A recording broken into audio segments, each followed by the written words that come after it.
Bienvenidos al video representación en forma polar de un complejo.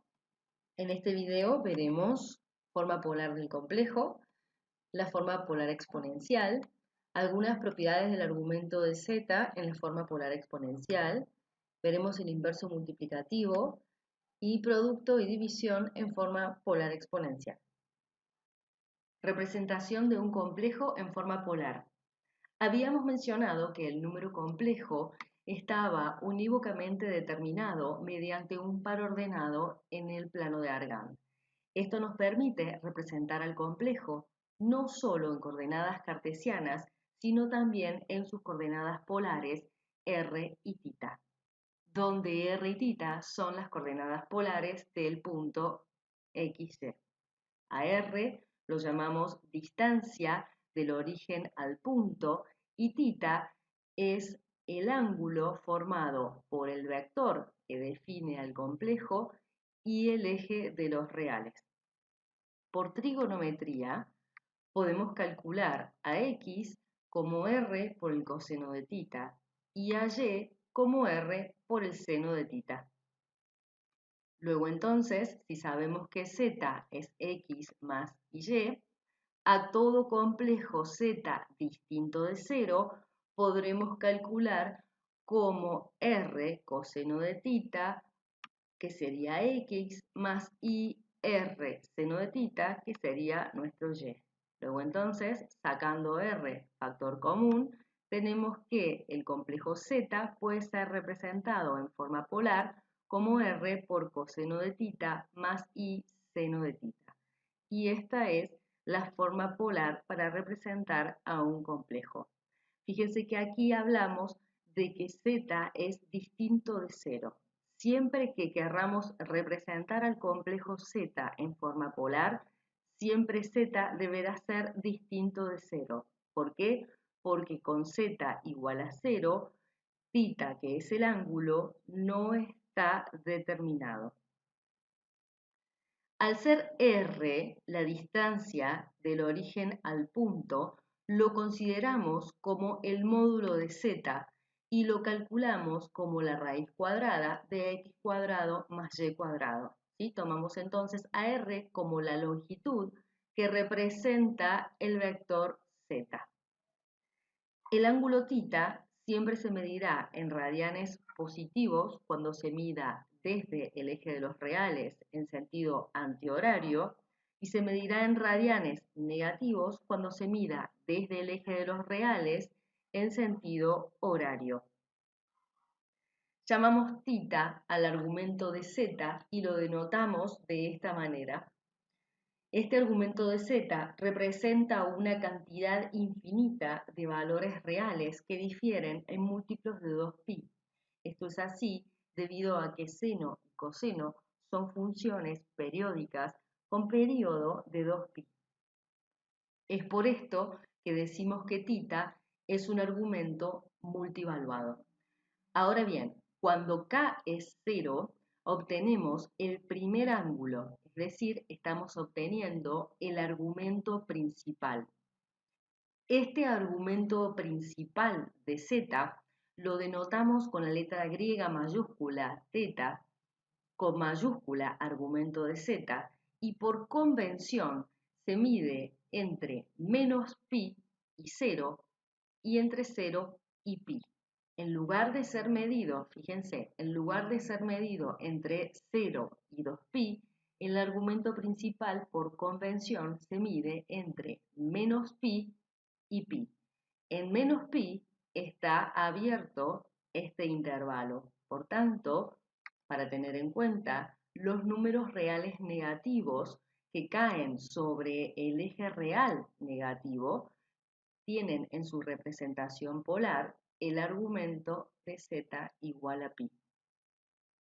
Para calcular el argumento vamos a apoyarnos en el gráfico y por trigonometría sabemos que coseno de θ es x sobre r, ¿sí? Es adyacente sobre hipotenusa. Y el seno de θ es opuesto sobre hipotenusa, sería y sobre r. Luego sabemos que la tangente del ángulo, que es seno sobre coseno, nos queda y sobre x, que sería la tangente del ángulo θ. Entonces, para encontrar el ángulo, hacemos arco tangente de y sobre x y encontramos el ángulo θ. De esta manera vamos a calcular el argumento de z. Hay algo muy importante que quiero que tomen nota y que tengan en cuenta, y es que cuando querramos calcular el argumento de un complejo y estemos tratando de calcular con la calculadora el arco tangente de y sobre x, las calculadoras nos van a estar dando rangos de ángulos que van a ir entre pi sobre 2 y menos pi sobre 2. Las calculadoras trabajan en este rango, es decir, que si nuestro complejo cae en el cuadrante 1 o en el cuadrante 4, las calculadoras van a estar dándonos exactamente el mismo valor de ángulo que nosotros vamos a estar buscando. Pero si el complejo cae en el cuadrante 2 o en el cuadrante 3, la calculadora hace una proyección hacia el cuadrante opuesto y nos va a estar dando un ángulo opuesto. Aclaremos esto. Por ejemplo, si quisiésemos encontrar o quisiéramos buscar o pasar a forma polar el complejo menos 1 más i, este complejo que caería en este punto, cuando tratemos de buscar el arcotangente sería 1 menos 1, sería el arcotangente de menos 1, la calculadora, haciendo una proyección hacia el cuadrante opuesto, nos va a dar que el ángulo es menos pi sobre 4 y lo pueden pausar al video y probar. Este ángulo menos pi sobre 4 no es evidentemente el ángulo de nuestro complejo que a claras se puede ver que es 3/4 pi. Este error que se comete al tratar de pasar un complejo a su forma polar, es un error que se comete en el cálculo del argumento, en el cálculo de θ, es un error de arrastre que nos complica cualquier otro tipo de cálculo que querramos hacer a partir de pasar a polar un complejo. Es algo que quiero que tengan muy pero muy en cuenta. Hagamos un ejemplo y pasemos a forma polar un complejo. En este caso, el complejo es menos raíz de 3 menos i, donde la parte real del complejo es menos raíz de 3 y la parte imaginaria del complejo es menos 1. Podemos calcular el módulo del complejo como la raíz de la parte real al cuadrado más la parte imaginaria al cuadrado. Este cálculo nos da 2. Antes de que vayamos a calcular el arcotangente, los invito a que primero veamos en el plano de Argand en qué cuadrante está ubicado el número complejo que queremos pasar a forma polar. En este caso, menos raíz de 3 menos i se ubica en el tercer cuadrante. Luego entonces sabemos que deberemos tener en cuenta el resultado que la calculadora nos dé. Si calculamos arcotangente de y sobre x, es decir, arcotangente de menos 1 sobre menos raíz de 3, la calculadora nos va a dar seguramente pi sobre 6. Pi sobre 6 claramente no es este ángulo. Pi sobre 6 es el ángulo opuesto. Pero sabemos entonces que sumándole pi a este ángulo que nos da la calculadora, obtendremos el ángulo del complejo que buscamos. El ángulo del complejo es 7/6 pi. Y finalmente, nuestro número complejo en forma polar quedará expresado como 2 en producto de coseno de 7/6 pi más y seno de 7/6 pi. Presentemos la forma polar exponencial. Habíamos dicho que para la forma polar necesitábamos que z fuese diferente de 0 para que entonces pudiésemos representarla en su forma polar como r por coseno de θ más i seno de θ. Si nos valemos de la fórmula de Euler, que nos dice que e a la iθ es coseno de θ más i seno de θ, y que e a la menos iθ es coseno de θ menos i seno de θ, no se preocupen, esta fórmula la vamos a estar en condiciones de demostrarla algunos capítulos más adelante, la vamos a demostrar. Por ahora simplemente la presentamos. Entonces, si z estaba en su forma polar, como r coseno de tita más i seno de tita, luego, utilizando la fórmula de Euler, podemos escribir a z como r por e a la i tita. Y esta es la forma polar exponencial. Algo para tener en cuenta es que la exponencial compleja, e a la i tita, cumple las propiedades que ya conocen, las propiedades de la exponencial real. Esta forma polar exponencial nos va a permitir demostrar una propiedad importante del argumento del complejo, una propiedad importante sobre tita. Esta propiedad nos dice que el argumento de un producto es igual a la suma de los argumentos. Si expresamos el producto de Z1 con Z2 en su forma polar exponencial, tendremos R1 e a la i tita 1 como Z1 en producto con R2 por e a la i tita 2 como Z2. Organizando este producto tendremos R1-R2 en producto e a la i tita 1 por e a la i tita 2. Como dijimos que la exponencial compleja mantiene las propiedades de la exponencial real, sabemos que este producto puede ser escrito como e por i a la tita 1 más tita 2, ¿sí? Por e a la suma de los exponentes. Luego entonces, Z1 por Z2, este producto de dos complejos expresados en su forma polar, queda como R1-R2 en producto con e a la i tita 1 más tita 2.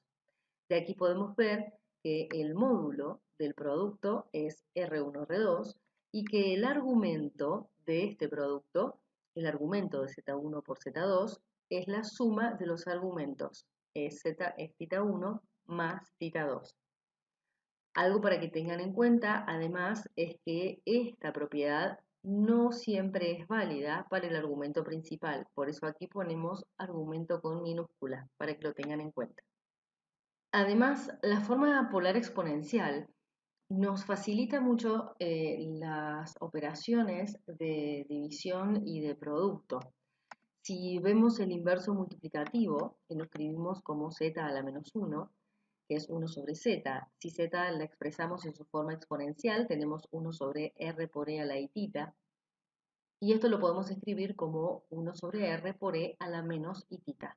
Este es nuestro inverso multiplicativo, que si lo multiplicamos por z, z por el inverso multiplicativo, buscando el elemento neutro, el 1, tenemos a z expresado como r por e a la i tita y z a la menos 1 expresado como 1 sobre r por e a la menos i tita. Sabemos que r por 1 sobre r nos da 1 y entonces nos queda el producto de e a la i tita por e a la menos i tita. Esto, por propiedad exponencial, nos queda e elevado a la i de tita menos tita, es decir, que nos queda e a la i 0 y esto es 1.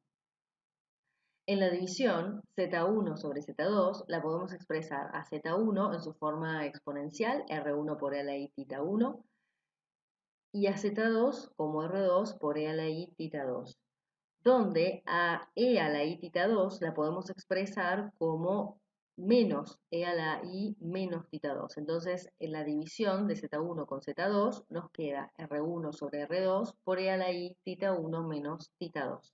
Esta es una forma mucho más simple de realizar la división y la multiplicación.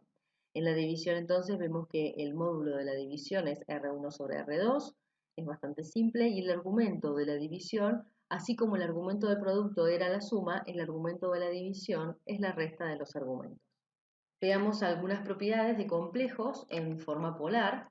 Tenemos la propiedad igualdad y decimos que Z1 es igual a Z2, escritos en su forma exponencial, R1 e a la i tita 1 será igual a R2 por e a la i tita 2, y esto será así si y solo si R1 es igual a R2 y además tita 1 es igual a tita 2. Hagamos un ejemplo. Si calculamos utilizando forma polar el complejo Z1 igual a I, primero vayamos a graficar I y vemos a dónde está en el plano de Argand. Luego calculamos, el módulo de i es 1 y el argumento de i es pi sobre 2. Una vez que tenemos el módulo y el argumento, podemos expresar a z1 en su forma polar exponencial como e a la i pi sobre 2. Si tenemos otro complejo que ya vimos en ejemplos anteriores, menos raíz de 3 menos i, lo graficamos en el plano de Argand y vemos que cae en el tercer cuadrante. Calculamos el módulo del complejo y calculamos el argumento del complejo. Habíamos dicho que el argumento era el arcotangente de 1 sobre raíz de 3 y que esto la calculadora nos daba pi sobre 6, pero al estar en el tercer cuadrante le sumamos pi y entonces el argumento del complejo Z2 es 7 sextos pi. Bien, este es el ángulo del complejo y no pi sobre 6. Perfecto. Una vez entonces que tenemos el módulo y el ángulo del complejo Z2, estamos en condiciones de expresarlo en su forma polar exponencial como 2 por e a la i 7 sextos pi. Ok, una vez que tenemos Z1 y Z2 escritos en su forma polar exponencial, pasamos a hacer producto y división de ambos. Z1 nos queda entonces, aquí ponemos 1 por e a la i pi sobre 2, pero este 1 no es necesario para nada, simplemente para demostrar que el módulo de Z1 es 1 y que el módulo de Z2 es 2. Aquí el módulo de Z1 es 1 y el argumento es pi sobre 2. En Z2 el módulo es 2 y el argumento de Z2 es 7 sextos pi. Si hacemos el producto entre ambos complejos, Z1 con Z2, tendremos e por e a la i pi sobre 2 en producto con 2 por e a la i 7 sextos pi. Ordenando este producto tendremos 2 por e a la i pi sobre 2 más 7 sextos pi. Es decir que el producto es módulo 2 y el argumento del producto será 5 tercios de pi. Si hacemos la división, Z1, e a la i pi sobre 2, dividido Z2, que será 2 por e a la i 7 sextos pi. A e a la i 7 sextos pi lo llevamos al numerador y esto lo podemos escribir como un medio en producto con e a la i pi sobre 2 menos 7 sextos pi. Nos queda entonces la división como un medio por e a la i menos 2 tercios de pi, donde vemos que el módulo de la división es un medio y el argumento de la división es menos 2 tercios pi. Como se ve a las claras, el producto y la división entre complejos escritos en forma exponencial es bastante más fácil, menos trabajosa que hacerlo en su forma binómica. Y aquí llegamos a la finalización del video sobre representación polar.